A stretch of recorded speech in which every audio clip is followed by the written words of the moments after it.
아멘. 피아노 감사합니다. 오늘 하나님의 말씀은 마태복음 13장 1절에서 17절 말씀입니다.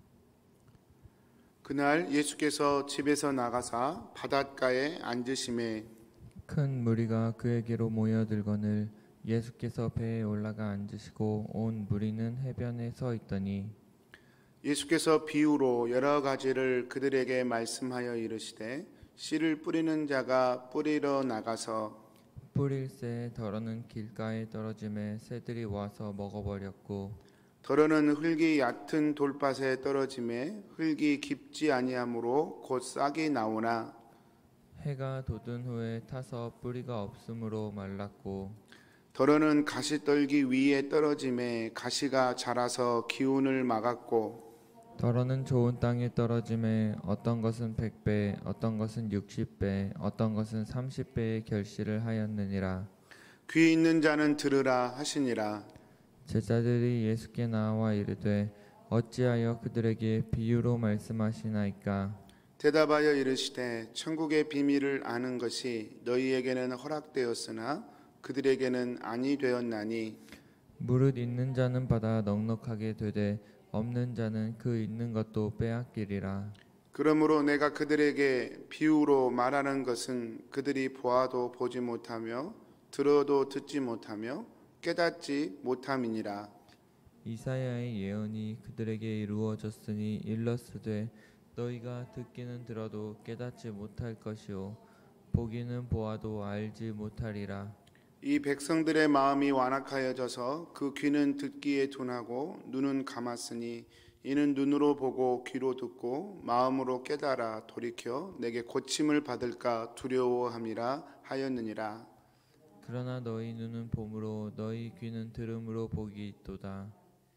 내가 진실로 너희에게 이르노니 많은 선지자와 여인이 너희가 보는 것들을 보고자 하여도 보지 못하였고 너희가 듣는 것들을 듣고자 하여도 듣지 못하였느니라. 아멘. 아멘. 오늘 주신 말씀 가지고 비유로 말씀하시는 까닭이란 주제로 하나의 말씀 묵상하겠습니다.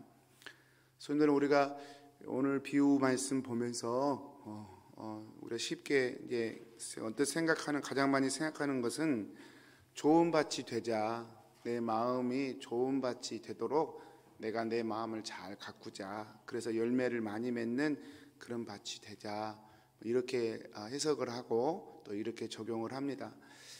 나쁜 해석도 아닌 것 같습니다. 좋은 해석인 것 같습니다.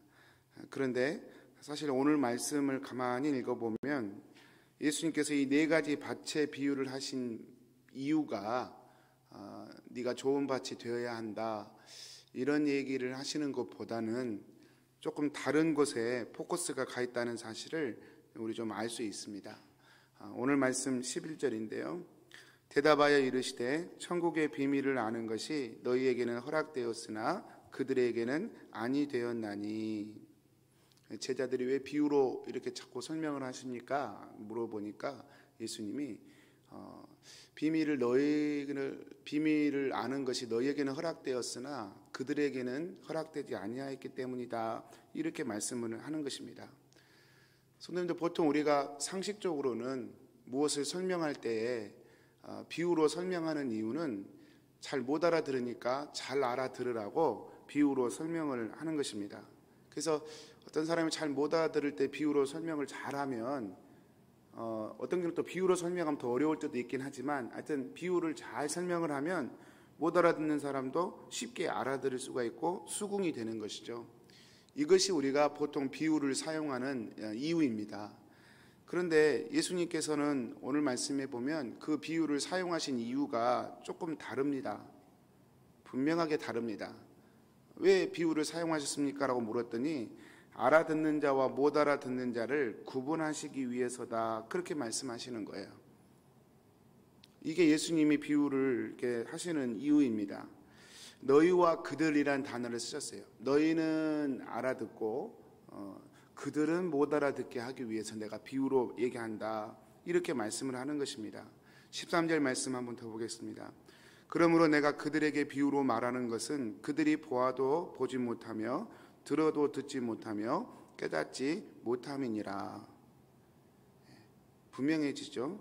그래서 예수님의 비유를 들으면 들을수록요, 하나님의 나라에 대해서 이해하는 사람은 더 많이 이해하게 되고, 비유를 통해서, 또는 하나님의 나라에 대해서 이해하지 못하는 사람은 비유를 통해서 더 알아듣지 못한 상태가 된다는 거예요. 그래서 12절 말씀에도 무릇 있는 자는 받아 넉넉하게 되되 없는 자는 그 있는 것도 빼앗기리라. 여기서 있는 것이라는 말은 알아듣는다는 말이거든요. 그러니까 알아듣는 사람은 더 알아들을 것이고 못 알아듣는 사람은 더 못 알아들을 것이다. 이렇게 말씀하는 것입니다. 그러니까 예수님이 비유를 설명하신 이유가 참 우리의 상식과는 좀 달라요. 여러분, 이것이 예수님이 비유로 말씀하신 이유고 목적입니다. 왜 그러셨을까요? 그냥 쉽게 설명해줘서 납득을 시켜서 이렇게 의지하게 하고 믿게 하고 하나님 나라에 들어오게 하면 되잖아요. 근데 왜 비유로 더 어렵게 말씀을 하셔서 알아듣는 자와 못 알아듣는 자를 구분하고 이렇게 쫙 갈라버리시는 그런 일을 비유를 통해 하시는 것일까요?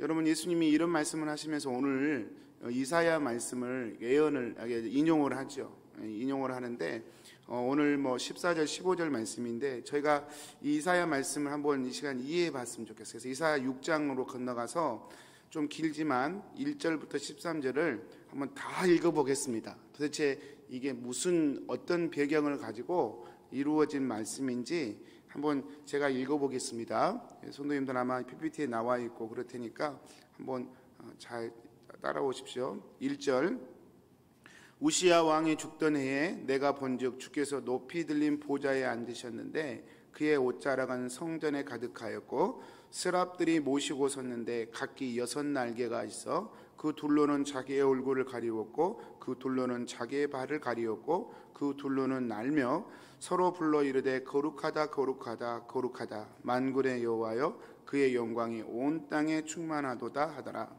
이같이 화답하는 자의 소리로 말미암아 문지방의 터가 요동하며 성전에 연기가 충만한지라. 여기까지는 지금 이사야가 환상 중에 하나님을 배우는 장면이에요. 하나님의 성전에 선사들이 그리고 하나님의 영광의 연기가 가득하면서 하나님의 거룩하심이 쫙 드러나는 것입니다. 이 환상을 보고 있는데 그때의 5절에 내가 말하되 화로다 나여 망하게 되었도다. 나는 입술이 부정한 사람이요 나는 입술이 부정한 백성 중에 거주하면서 만군의 여호와이신 왕을 배웠음이로다 하였더라. 이사야가 갑자기 한탄을 해요. 나 이제 죽게 되었구나. 이 죄인이 어떻게 이렇게 거룩하신 하나님을 직접 배웠단 말인가. 여러분 그렇죠? 더러운 얼굴에 거울을 비치면 더러움이 드러나지 않습니까?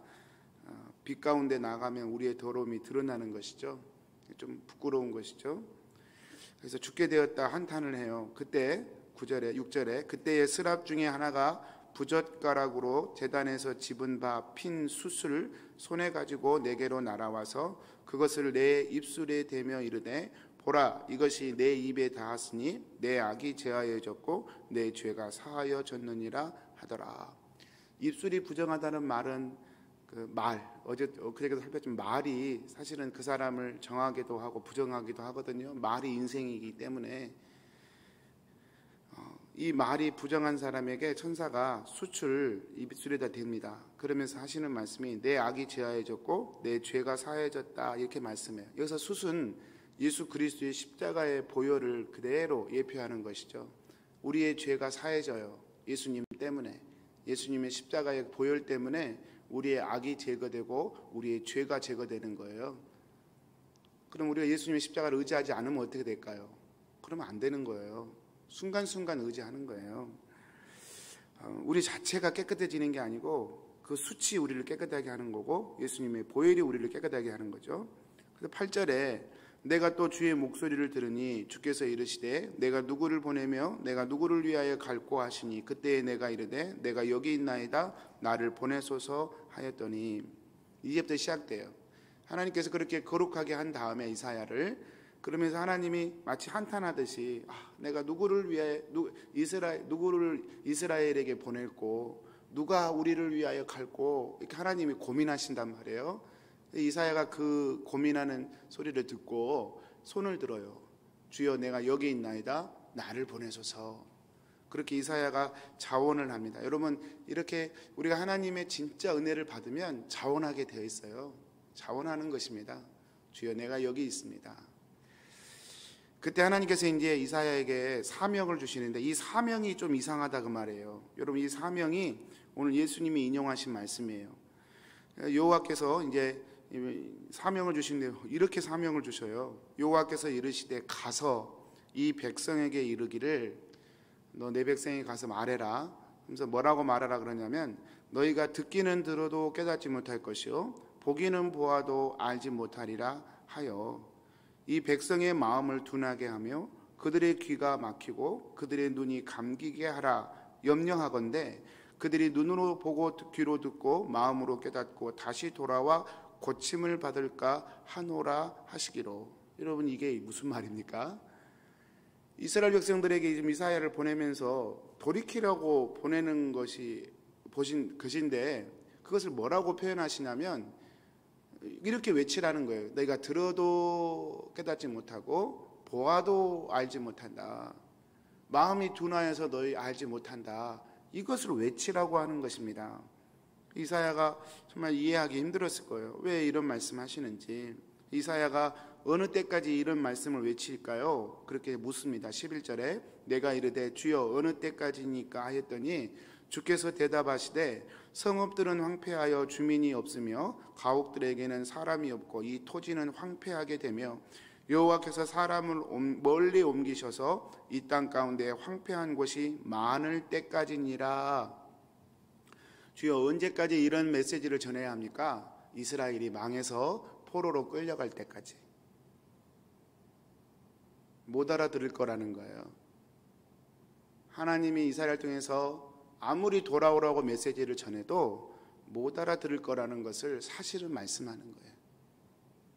왜 이사야가 계속 그 얘기를 하라고 이사야에게 그런 말씀을 하셔요. 그리고 13절에 심지어는 뭐라고까지 말씀하시냐면 그 중에 10분의 1이 아직 남아있을지라도, 포로에서 이제 돌아오잖아요. 70년 후에 돌아올지라도 이것도 황폐하게 될 것이나.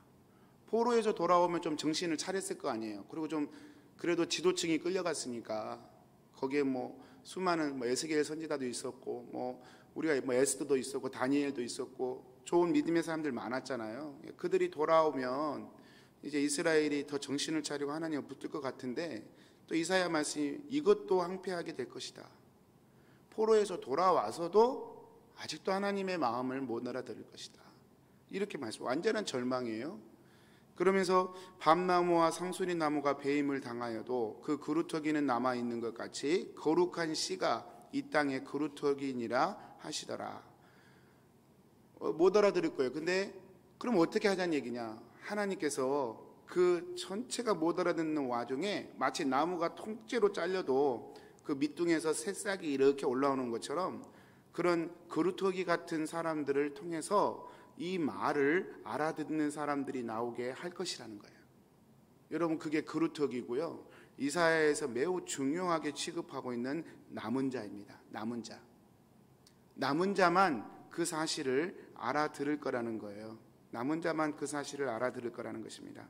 여러분, 이 도대체 무엇을 얘기하는 것일까요? 왜 이렇게 어렵게 하나님이 하시는 걸까요? 십자가 때문에 그렇습니다. 십자가로 우리의 죄를 사하시는 하나님의 비밀을 이렇게밖에는 하나님이 설명할 수밖에 없어요.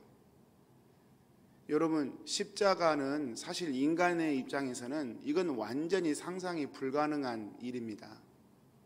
어떤 똑똑한 인간이 하나님이 이렇게 우리를 구원하실 거야 알 수 있겠어요? 구약의 전부 사람들은 전부 다 오실 메시아를 보았지만 어렴풋이 보았어요. 감히 하나님께서 어떻게 아들을 우리를 위해 십자가에 매다시고 저주의 나무에 매다시고 우리를 위해 우리의 죄를 사하시기 위해 십자가에 피 흘려 죽으실까? 이건 인간으로는 도무지 상상할 수 없는 길이에요.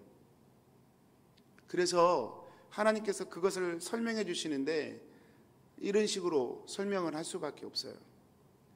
여러분, 이렇게 못 알아듣는 사람과 알아듣는 사람이 갈라지는 그 기준이 바로 예수님의 십자가입니다. 십자가 앞에 서면 그 사람이 알아듣는 사람인지 못 알아듣는 사람인지 여러분 드러나게 되는 것이에요. 왜냐하면 이건 인간적으로 결코 깨달을 수 없는 것이기 때문에 그렇습니다. 그래서 여러분, 정말로 이 십자가의 은혜를 아는 사람은요, 성령의 인도하심이 있어야 돼요. 성령의 인도하심, 깨닫게 하신 은혜가 있어야 정말 십자가가 은혜구나, 이 십자가를 통해서 내가 구원받는 거구나, 그렇게 탄성을 지르며 주님 앞에 나오게 되어 있는 것입니다. 여러분, 그래서 다른 복이 아니에요. 이 십자가를 보고 구원의 은혜를 깨닫는 사람이 진짜 복받은 사람입니다. 그래서 오늘 본문으로 돌아와 16절에 예수님이 그런 말씀하셔요.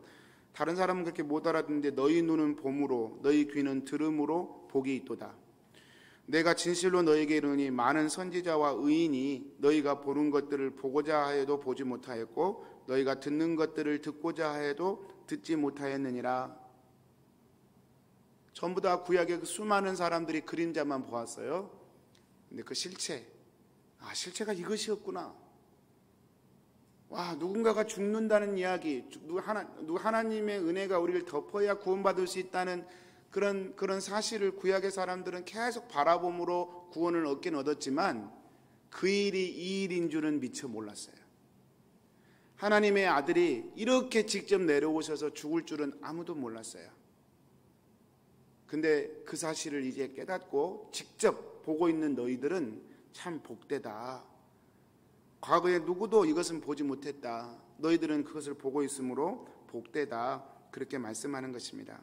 사랑하는 성도님들, 그래서 십자가의 은혜를 우리가 깨달으면, 십자가의 은혜 앞에 나아가면 주의 말씀을 들으면 들을수록 신기해요.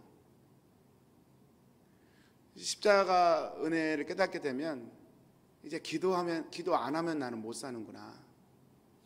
말씀을 보면 그 말씀이 더 알고 싶고 하나님에 대해서 더 알고 싶고 십자가를 통해서 주님을 만나면 우리는 그렇게 되게 돼 있어요. 근데 반대로 이 십자가를 통해서 하나님을 진정으로 만나지 못한 사람은 십자가의 복음은 너무 지루한 얘기라.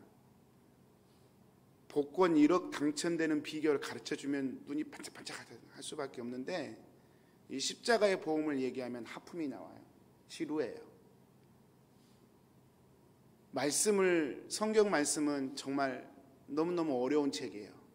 읽어도 모르겠어요. 무슨 뜻인지. 재미도 없고 그런 책이 돼요. 뭐가 이걸 가릅니까? 십자가가 가릅니다. 예수님의 십자가는 그래서 성경에 하나님의 비밀이고 하나님의 경륜이라고 그래요. 사랑하는 성도님들, 오늘은 이 비유의 내용보다는 예수님이 왜 비유로 말씀하셨는지를 지금 보고 있습니다. 예수님이 왜 비유로 말씀하셨는가? 알아듣는 자와 못 알아듣는 자를 구분해버려요. 예수님의 십자가가 정확히 그렇습니다. 십자가 앞에 서면 내가 나를 의지하고 있는지 하나님을 의지하고 있는지 정확히 구분이 됩니다. 내가 나의 행위를 의지하고 있는지 예수님의 십자가의 은혜를, 그 공로를 의지하면서 변화되고 있는지 정확히 구분이 됩니다. 여러분은 어떠신 분이십니까? 저는 어떤 사람일까요? 성도님들, 우리가 십자가의 은혜를 통해서 주님이 베푸신 은혜에 제가 끌려가기 원합니다. 만약 이렇게 고백할 수 있었다면 그건 정말 하나님의 은혜예요. 우리 성도님들 그리고 저 세상에서 전부 합해도 받을 수 없는 큰 복을 저와 여러분은 받으신 분들이에요. 십자가가 믿어지면 그 사람은 하나님의 전부를 받은 사람이에요. 반대로 십자가가 안 믿어지잖아요. 그 사람은 하나님으로부터 단 한 개도 못 받은 사람이에요. 아무것도 못 받은 사람이에요. 그리고 앞으로도 못 받을 거예요. 십자가가 기준입니다.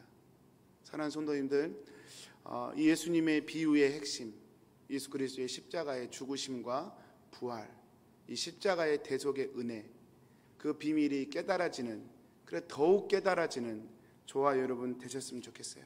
이 복에 이끌려서 달려가시는 저와 여러분 되셨으면 좋겠습니다. 우리 기도하겠습니다. 사랑하는 주님, 왜 비유로 말씀하십니까? 알아듣는 사람과 못 알아듣는 사람을 구분하기 위해서 그렇다. 너희들은 듣고 알지만 그들은 들어도 깨닫지 못하고 보아도 알지 못할 것이다. 사랑하는 주님, 이 십자가의 은혜 앞에 오늘 또 저희가 섭니다. 십자가 앞에 서니까 내가 옳은 사람인 줄 알고 내 행위가 그래도 괜찮은 거라고 생각했는데 그것이 나를 살리지 못하는 것이었음을 십자가를 통해 깨닫습니다. 나를 정말로 살리는 것은 오직 주님의 은혜인 것을 오늘 또 깨닫습니다. 그래서 주님, 오늘 또 주님만 붙들기를 원합니다. 내가 무엇을 하든 누구를 만나든 또 무슨 행위를 하든 내 마음이 주님께 붙어 있어서 주님의 은혜 아니면 안 되는 사람으로, 주님의 은혜 때문에 삶이 변화되지 않을 수 없는 사람으로 오늘도 주님 붙잡혀서 끌려가는 자가 되기를 원합니다. 우리 사랑하는 킹선 한인교회의 이 십자가의 은혜를 깨닫고 그 은혜에 감격하며 날마다 하나님의 심장으로 달려가는 귀한 은혜가 열려지기를 소원합니다. 우리 사랑하는 교우들에게 그와 같은 하나님의 전부와 같은 복이 날마다 부어지도록 우리 주님 은혜 부어 주옵소서. 예수님의 이름으로 기도합니다. 아멘.